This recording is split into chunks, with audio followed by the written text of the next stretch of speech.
Angor jiru kutaala Oromiyaa gargaraa qonnaan bultootaaf horsiifate bultoota akkasumallee dargaggoota dirqii walitti qabee gara waraanaa geessuu jira jedhan. Godina adda saba Oromoo Walloo waan arxumma fursii haleella qilleensirra hagareen Abiy Ahmad bantee jedhaniin qulqullooti lakkoofsaan 40 dhiyaatan hojjeefaman 40 caalan immoo madaa'u dubbatam oduu teentardhatanaan itti xeeyyan. Humnooti federaalistii qabsoo hidhannootiin mootummaa Itoophiyaa loluu jiran dhaabbati siyaasa mootummaa cimsa ijaaruuf isaan dandeessu sundeessuun jara dhagaame. Addi gamtaa humnoota federaalistii Itoophiyaa yookaan United Front of Ethiopia Federalist Force jedhamu Abrahaam Birruut walisan barsiis. Waraanni bilisummaa Oromoo Finfinnee irra fageenya kiiloomeetira 25 caalirra magaalitti marsee jiraachuu miidiyaaleen addunyaa gabaasa jiru. Dhalattooti Tigraay Finfinnee jiraatan sababa eenyummaa isaaniitiin qof daraar gargaraatiif saaxilama jiraachuu himatu. Dhukaasi dhaabbatee waraanni Itoophiyaa karaa nagaatiin falka argatuutii waamicha hawaasa idil addunyaatti cufa gabaabsina irraa biyyattii Abdullahi Farmaajoo Soomaaliyaan ergama adda koomishin gamtaa Afrikaa biyya gusii Itoophiyaa raariyaam hojjettoota dhaabbata mootummoota gamtoomanii torbordofee jaalli Abiy Ahmad Farmaajoon dhaabbata Muusaa Faakii haleeluu dubbatama. The Three Dictators Isaayyaas Afewerqi Abiy Ahmad Aliitii Farmaajoon yeroon dhaabsifamu baannaan gaafa Afrikaa balleessuuf qarree irratti argamuu yaadxiin dhaltootaatii oduu ala keessa bal'inaan filanne jira. Sadaas shambar 2021 guyyaan jimaata guutuun oduu qabnu kunooti.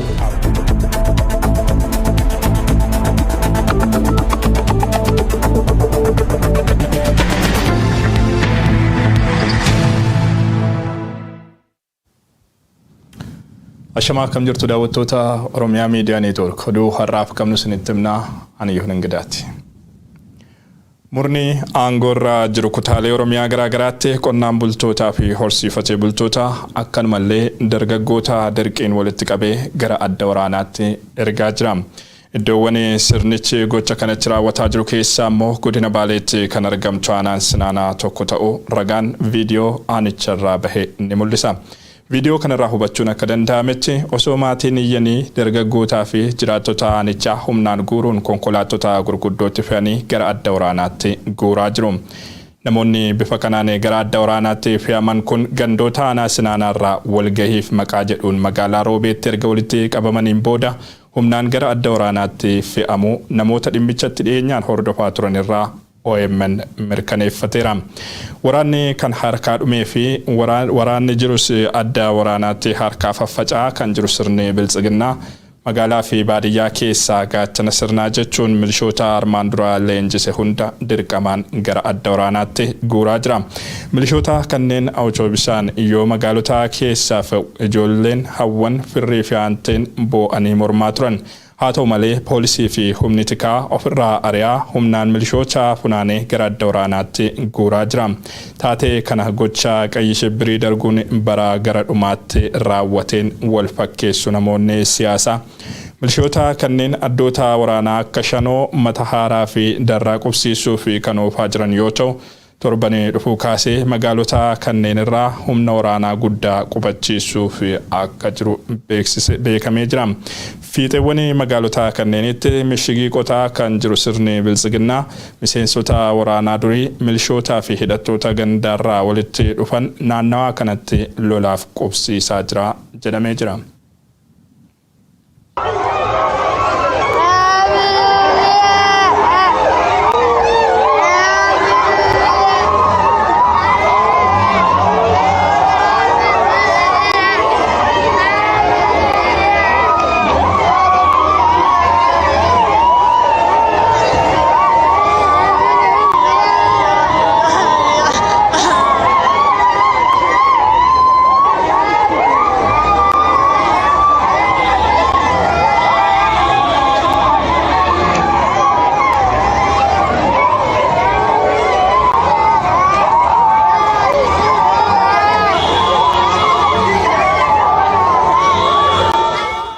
Kamisa kaleessa Walloo aanaa Harxummaa Fursii magaalaa Jaffaarratti waaree booda naannoo sa'aatii 9 fi walakkaatti haleellaa diroonii waraanni biltsiginnaa raawwateen daa'imman hawwanii fi hojjettoota mootummaa dabalatee Namoonni 38 wayitaa ajjeefaman namoonni 42 ol ammoo madaa'anii jiru.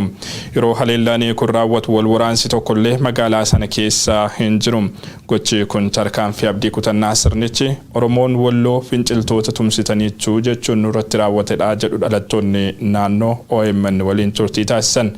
Bakka lolli hin jirretti haleellaan uummata nagaa irratti raawwatame kun qaamuma dhiibbaa Oromoo Walloo qe'eerraa dhabamsiisuuf taasifamaa tureeti jedhu dhalattoonni naannichaa.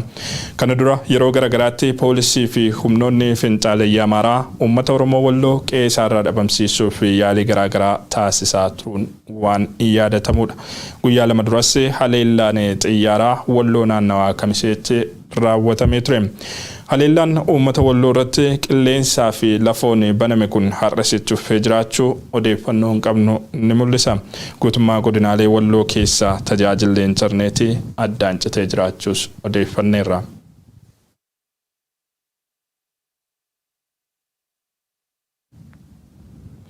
Oduu keenya Chiyaanuun humnoonni federaalistii qabsoo hidhannoo irraa jiran dhaabbata siyaasaa mootummaa ce'umsaa ijaaruu danda'u hundeessuun isaanii dhagahame. Tumsi siyaasaa haaraan uumame kun adda gamtaa humnoota federaalistii Itoophiyaa United Front of Ethiopian Federalist Forces jedhama. Abrahaam Birroo bal'inaan isinitti hima. Humnoonni siyaasaa yeroo ammaa bulchiinsa Abiy Ahmed qawweedhaan fonqolchuuf lolaa jiran tumsa tolfataniin dhaaba siyaasaa haaraa ijaaruu isaanii dubbii himaa waraana bilisummaa Oromoo idil addunyaa Odaa Tarbii wabeeffachuudhaan maddii oduu Bloomberg gabaasee jira. Humnoonni kunneen ammaaf 9 yoo ta'an kaayyoo mootummaa ce'umsaa hundeessuuf tumsa ijaarratan jedhama. Tumsi siyaasaa haaraa uumame kun adda gamtaa humnoota federaalistii Itoophiyaa United Front of Ethiopian Federalist Forces ka jedhamu yoo ta'u kaayyoonsaa sirna mootummaa bilchiginnaa Abiy Ahmediin durfamu buqqisuudhaan mootummaa ce'umsaa ijaaruudha jedhamee jira. Gamtaan humnoota federalistii kun dhaabota siyaasaa 9 irraa ijaaramuu odeeffadhee jira jedhee ka gabaase maddi oduu Bloomberg sirni hundeeffama gamtaa kanaas biyya Ameerikaa Waashingtanitti guyyoota muraasa keessatti akka raawwatamu gabaasa kanarraa beekuun danda'amee jira. Humnoonni federalistii gurmuu haaraa ijaaran kunniinis adda bilisummaa uummata Tigraay TPLF, ABO WABO, adda bilisummaa uummata Gaambeellaa, sochii uummata Qimaant, humna ittisaa uummata Affaar, adda bilisummaa uummata Agaw, Sumaalee fi Sidaamaadha jedhamee jira. Qaamoleen tokko tokko kufaatii sirna bilchiginnaa booda haala nageenya biyyaa irratti yaaddoo qaban ni hubannaa ka jedhan obbo Odaa Tarbii sirni bilchiginnaa kufaa waan jiruuf nagaa fi tasgabbii mirkaneessuun hojii duraa dhaaba humnoota federalistii kanaati waan ta'eef wanti nama yaaddeessu tokkollee akka hin jirre Bloombergitti himanii jiru. Bakka bu'aan dhaaba haaraa kanaa obbo Yohaannis Abrahaa gama isaaniitiin tumsi humnoota federalistii Itoophiyaa kun hiree murteeffannaa sabootaa fi sablammoota biyyattii kan mirkaneessuudha jechuun Bloombergitti himanii jiran. Humnoonni Tigraay fi waraanni bilisummaa Oromoo gara Finfinneetti fullaana jechuu isaanii hordofe muddamni guddaan magaalaa Finfinnee fi sirna bilchiginnaa keessatti uumamuus gabaasee jira Bloomberg. Dhimma kanarratti dubbii himtuu waajjira ministeera muummee Billanee Siyyum gaafatee deebiin arganne jedha Bloomberg. Waraanni bilisummaa Oromoo Finfinnee irraa fageenya kiiloomeetira 25 hin caalle irratti magaalattii marsee jiraachuu miidiyaaleen addunyaa gabaasuu irratti argamu. CNN gabaasa isaa guyyaa kaleessaatiin waboon Finfinnee irraa fageenya maayilii 15 hin caalle irra jira jedhe. Loltoonni mootummaa sirnicha gananii wabootti dabalamaa jiraachuu isaanii odeeffannoo qabaachuu kan eeru CNN haa ta'u malee dhimmicha ofii isaatiif kan hin qulqulleeffatin ta'uu eereera. Dubbii himaan idil addunyaa waraana bilisummaa Oromoo Odaa Tarbii roobii dheengaddaa humni addaa poolisii Oromiyaa 1165 ta'an sirna aangoo irra jiru gananii wabootti makamuu ibsanii turan. Waboon kallattii hundarraa gara Finfinneetti imalarraa jiraachuu xumuraa sirna gabroonfataa bulchiinsaa Abiy Ahmed yeroo dhiyootti arguuf kan jirru ta'uu dubbatan Odaa Tarbii. Gabaasni Daily News dhimma kanaan wal qabsiisee baases yeroo hawaasni addunyaa dhukaasni akka dhaabbatuuf waamicha taasisaa jiranitti humnoonni mootummaa waliin wal waraansatti jiran Finfinneetti dhihaataa jiru jedha. Waboon Finfinnee irraa fageenya kiiloomeetira 25 hin caalle irra jiraachuus ibseera. Humnoonni Tigraay gama isaaniin magaalota naannoo Amaaraa hedduu to'achuun imala isaanii itti fufanii gama kaaba bahaatiin Finfinnee irraa fageenya maayilii 120 yookaan kiiloomeetira 193 irratti lolaa jiraachuu qondaalota mootummaa Tigraay wabeeffachuun New York Times gabaasee jira. Qondaalli New York Times wabeeffate kun adde bilisa baasaa uummata Tigraay bulchiinsa Abiy Ahmediin booda Itoophiyaatti ce'umsa milkaa'aan akka uumamuuf humnoota sirna aangoo irra jiruun lolatti jiran 8 waliin tumsa uummachuu ibsaniiru. Humnoota Tigraay waliin walta'iinsaan sirna aangoo irra jiru lolaa kan jiru waraanni bilisummaa Oromoo daandiiwwan gurguddoo gara Finfinnee geessan irratti bakkoota hedduu to'ate imala gara Finfinneetti taasisu itti fufee jiraachuu ragaa qondaaltota dhihaa wabeeffachuun kan gabaase New York Times waboonni Finfinneetti marsee jiraachuu fi humnoonni Tigraay hedadumaan magaalattiitti dhiyaataa jiraachuun Finfinnee muddama keessa buuseera jedhe. Oduutti aanuun dhalattoonni Tigraay Finfinnee jiraatan sababa eenyummaa isaaniitiif qofa dararaa garaagaraatiif saaxilamaa jiraachuu himan. Gabaasni New York Times akka mul'isutti sakatta'insi hidhaan seeraan alaa fi doorsisi sababa eenyummaa isaaniitiin isaan irratti raawwatamaa jiruun rakkoo jabaa keessa jiraachuu isaanii ibsataniiru. Sirni aangoo irra jiru dhalattoota Tigraayin TPLF waliin hariiroo qabdu jechuun hiraarsaa jiraachuu sababuma kanaan yaaddoo jabaa keessa seenanii jiraachuu dubbatu namoonni New York Times dubbise. Rakkoon kun keessumaa kutaalee magaalattii Boolee Bulbulaa, Labuu fi Sammiit jedhaman iddoo dhalattoonni Tigraay bal'inaan jiraatu jedhamanitti babal'atee jiraachuutu himama.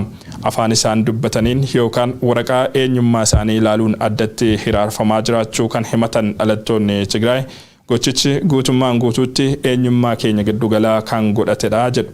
New York Times Finfinnee naannoo Shiroo Meedaatti dhalattoonni Tigraay yeroo manni sagattaamuu fi qabamanii hidhaman argee mirkaneeffachuu isaas gabaasa isaatiin eeree jira. Dhiibbaan addatti dhalattoota Tigraay Finfinnee fi kutaalee biyyattii biroo keessa jiraatan irratti raawwatamu kun erga sirni aangoo irra jiru labsii yeroo muddamaa ji'oota 6 turu labsate asammoo ejjuu hammaatee jiraachuutu himama.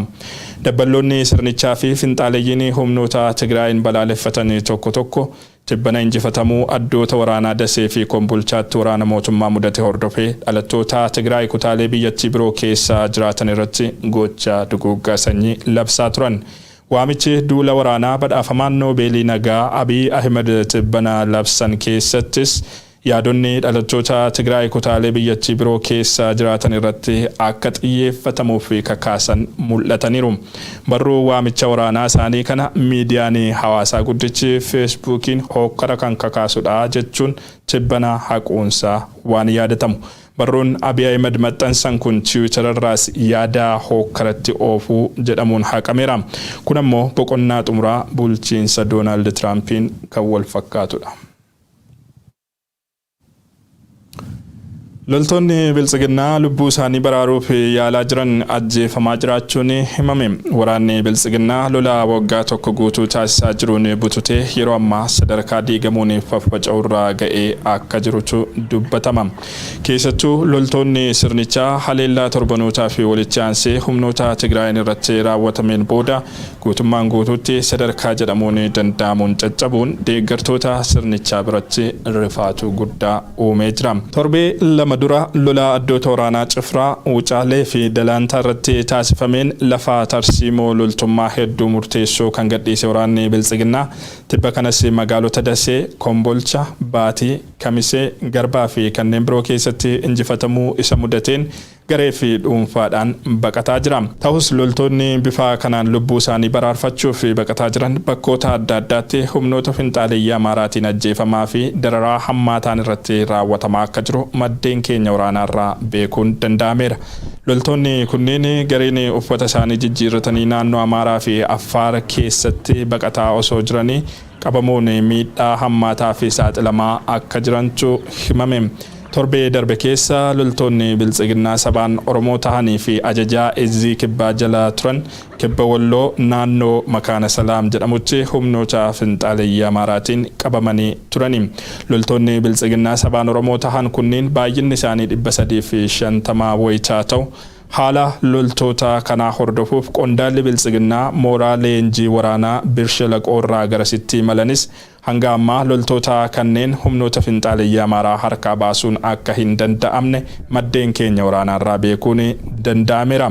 Loltoonni Biltsiginnaa sabaan Oromoo tahan kunniin Eegaa waraanni biltsiginnaa mo'amee booda lubbuu isaanii baraarfachuuf osoo gara Shawaa Kaabaa Darraatti cehuuf deemaa jiranii qabamuu isaanii maddeen biltsiginnaa naannoo Amaaraatti dhiyoo jiran gabaasaa turan. Dhukaasni dhaabbatee waraanni Itoophiyaa karaa nagaan falakka argachuuf waamicha hawaasni addunyaa taasisu itti fufee jira. Waraanaan falli dhufu hin jiru kan jedhu gamtaan Awurooppaa itti fufuun waraana kana gaagama namummaa duraanuu biyyattii raasaa jiru jechuu kan ammeessu waan ta'eef lolli dhaabbatee gara mariitti haa deemamu jedheera.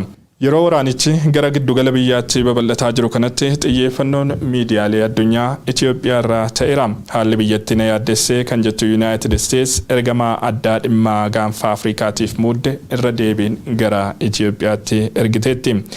Ergamaan addaa United States Jeffrey Feltman walwaraansa Itoophiyaatti xumura gochuuf fala barbaacha Finfinnee seenuun isaanii kan ibsame wayitaa ta'u dhimma Itoophiyaa fi Sudaan irratti durataa gamtaa Afrikaa Muusaa Fakii Mahammad waliin mari'ataniiru. Ergamaan addaa United States kun turtii Finfinneetti taasisaniin wanti irra gahan hanga hoduun kun qindaa'etti ibsamuudha baatus rakkoo biyyattiitti xumura gochuuf tarkaanfii kanaan duraa ol akka tarkaanfatantu eegama. Qondaalli mirga namummaa dhaabbata biyyoota gamtoomanii Michelle Bachelet haalli Itoophiyaa dafee fala argachuudha baannaan walwaraansa hamaa lubbuu lammiilee biyyattii hedduu gaaga'uu fi Itoophiyaa akka biyyaatti gargar caccabsutti deemamuu mala jechuun yaaddoo qaban CNN'if ibsaniiru. Gamtaan Afrikaa fi Gaades humnoonni walwaraansatti jiran gara mariitti akka dhufaniif yaalii gama isaanii gochaa jiraachuutu himama. Biyyoolaa haala Itoophiyaatti mudateen daangaa ishee cufachuudhaaf murteessite Keeniyaanis nagaan haa dursuu jechuu irratti argamti. Pirezidaantiin Keeniyaa Uhuru Keeniyaataa hunduu qawwee walitti qaburraa gara mariin rakkoo furachuutti haa cehu jedhanii jiru. Bulchiinsi Abiy Ahmed gama isaatiin yeroo humni isaa bututee jiru kanatti illee waamicha karaa nagaa hawaasni addunyaa taasisuuf kanaaf gurra hin laanne. Lammiileen Itoophiyaa marti humnaa fi meeshaa qabdaniin naaf duulaa diina balleessaa jechuun hergaa hooggaraa kakaasu kan dabarse badhaafamaan Noobeelii nageenyaa Abiy Ahmed bulchiinsi isaa humnaan dargaggoota ukkaamsee gara adda waraanaatti guuraa jiraachuu ragaaleen ni mul'isu. Gara oduuwwan keenya itti aananitti wayitaa ceenu ammoo golli nageenyaa mana maree mootummoota gamtoomanii dhimma Itoophiyaa irratti irra deebiin mari'achuuf kan jiru ta'uun beekamee jira. Ireland, Kenya, Niger, Tunisia fi biyyoonni miseensa mana marichaa ta'anii biroon dhimma Itoophiyaa irratti akka mari'atamuuf waamicha dhiyeessan hordofee manni marichaa yaa'ii kana taa'uuf kan jiru ta'uun ibsameera. Manni marichaa erga waraanni kaaba Itoophiyaatti eegalees yeroo 10 fi walgahii dhimma biyyattii irratti mari'atus yaada tokko irra osoo hin gahin hafuunsaa waan yaadatamudha. Mariin alanaa kun isa 11ffaa wayitaa ta'u yeroo haalli Itoophiyaa muddama jabaa keessaa seenee dhimma ijoo hawaasa addunyaa ta'ee jirutti kan geggeeffamudha. Biyyoonni miseensa mana marichaa duraanii dhimma waraana kanaa irratti murtootti seenuun dhimma keessoo Itoophiyaa keessa seenuudha jechuun yaada mana marichaa kuffisaa turan kan akka Raashiyaa ejjennoo waraanichi dhaabbachuu qaba jedhutti dhufuun isaanii yaa'ii alanaa bu'a qabeessa gochuu danda'a tilmaama jedhu uumeera.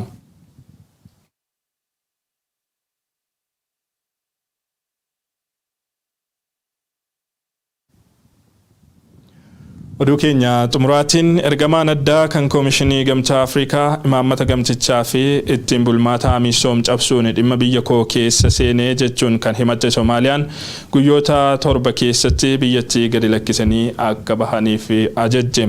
Haaluma wal fakkaatuun Itoophiyaan ji'a darbe keessa hooggantoota jaarmiyaalee gargaarsa namoomaa dhaabbata mootummoota gamtoomanii 7 biyya ari'uun ishee waan yaadatamudha. Haalli hooggantoonni biyyoota gaanfa Afrikaa 3 jechuunis Abiy Ahmed, Isaayaas Afwerqii fi Abdullaahi Farmaajoo ittiin deemaa jiran kun seera idil addunyaa kan faallessuu fi baha Afrikaa kan gooludha jedhu xiinxaltoonni siyaasaa. Guyyoo Waariyoo gabaasa Aljazeeraa fi AP irraa argate akka itti aanutti qindeesse. It's not far from the old Parliament building. an African Union police patrol made up of mootummaan Soomaaliyaa argamaan adda gamtaa Afrikaa guyyoota torba keessa biitii gad lakkise qabuu jechuun ofirra gusseeti. Simoon Mulungo jedhama. Namgan 59 dhalootaan Ugaandaa yoo ta'u dhaabbata gamtaa Afrikaa bakka bu'aa koomishin gamticha ta'uun Soomaaliyaa keessa hojjeta. Amma kun waan seerri gamtichaa yookaan Amisoonii yamneen godhuun dhimmi biyyattii keesseen jechuun Moqoddishoon ofirraa dheeti. Hooggantooti biyyoota Afrikaa sadii jechuun Abdullahi Farmaajo, Abiy Ahmed Aliitii fi Isaayyaas Afewerqi booree baasuun gaafa Afrikaa hunkuruu irratti argama. The government says its 26,000 troops are stretched thin. Farmaajoon Afrikaa keessa hooggantoota jijjiirama qabaa abdatam keessa tokko ture. Garuu Abiyyi fi Isaayyaas maxaqe Soomaaliyaa dabalate gaafa Afrikaa gooluu jirka gabaasi kolonisti Ameerikaa beekamaa Mikaa'el Roobeen. The Three Dictators jechuun abbootiin irreetun sadee yeroo likki galu baannaan biyyi isaanii dabridhee dilburuu kana qiyaama godhuu dandeetti jechuun akeekachiisa. Eritrea's President Isaias Afewerki's presence in Mogadishu for talks with the Somali leader. Isaayyaas gan soddomoliif asmara dallatti jaara afaan qawweetiin tume bulchaa ture. Abiy wagga sadi keessa biyyi daara bottor godhe lamiilee biyyattii gaagaay. Farmaajoon immoo adoon dhufi yaaliyan godheereffachuu godhuun biyyatti bidda deebis jechuu warqan sadeen kabalaaleffat gabaasi midiyaalee addunyaan adeemsu warqana sirriitti hordofuun dhaabsisu baannaan dhiibbaan jari kun sadeen addunyaarraan salphantaati jechuu watwaatu irratti argama. Ameerikaaf gamtaa Awurooppaa dhaabbat mootummoota gamtoomaniitiif jaarmiyaalee mirga namooma qofa doon taane miidiyaalee addunyaallee darate waan Eertira dabarta addunyaa guutuu wal dhabuuf murteeffata Abiy Ahmed Ali jida barxan kee gochuu wal fakkaata Farmaajoo hangodhuun ajaja kan jedhu dabarsuun isanii yaadata. Adel Kwad UNICEF irraa soonyi onyeen bulaa dhaabbat mootummoota gamtoomanii koomishin mirga namooma weessi saansakulootoo dabalate dhaabbat mootummoota gamtoomanii toggantoota olaanoon gargaarsa namooma Torba dhimmi biyyattii keesseen yarroo jechuun himate sa'aatii 72 yookaan guyyoottan sadii keessatti Itoophiyaa akka gad lakkisanii baana gadi dabarseeti. Ethiopia is expelling 7 senior UN officials, accusing them. Ibsi dubbi himaa ministeera ajala Itoophiyaa bidiina muftii kennuun ittaansi xalayaan tokko isaaniiti mataa barreeffamee mootummaan Itoophiyaa gaafas akkas jedhe sa'aatii 72 qof qabdan personal non grata for all of you dafaabaa cufaa fuduub jaalli Isaayyaasiif Abiy Ahmed Ali Farmaajoolleen Itoophiyaa irra ilaallachuun ergama dagamta Afrikaa gussus Aljaziiraan gabaase. Ibsi fuul Tiwiitar isa gubbaa barreesseen Soomaaliyaan hojjettoota Amisoon ta'ujisiitii albaatitti gaafatama goota jedhe ministeerri dhimma Soomaaliyaa Mohammad Abdurrazaaq hojii kennamteef aldeemuun fudhatamu waan hin qabneef guyyoottan torba keessa biiteen gallakkise qabau jechuun bakka bu'aa gamtaa Afrikaa kan nagaan gaggeessan. Wamtaatee fuduu biyyooti Afrikaa sadii Moqoddishoo Asmaraa fi Addis Ababaan addunyaa guutuu wal dhabdee moggaa ba'u lamiilee si gaaga'u jirti jedhan. Saying the accusations were concocted by Ethiopia. Walumaa galatti oduun irraaf qabnu kanneen turan daawwattoota OMN waan waliin turtaniif galatoomaa yeroo gaarii qabaadhaa.